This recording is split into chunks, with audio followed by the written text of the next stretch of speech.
வா வா தலைவா வணக்கம் வணக்கம், நீ வந்தால் எங்கள் வாழ்வு மணக்கும்.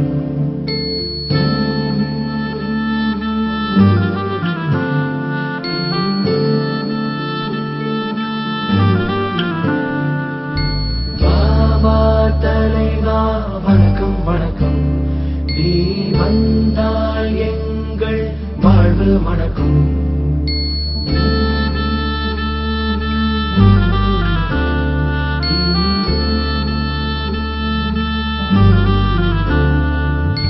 வெள்ளை நிறத்து வேட்டியிலே கருப்பு சிவப்பு கரையிருக்க, நீல நிறத்து கண்ணாடி கண்களின் மேலே கொலுவிருக்க, மஞ்சள் நிறத்து மேல் துண்டணிந்த பச்சை தமிழை நீ வருக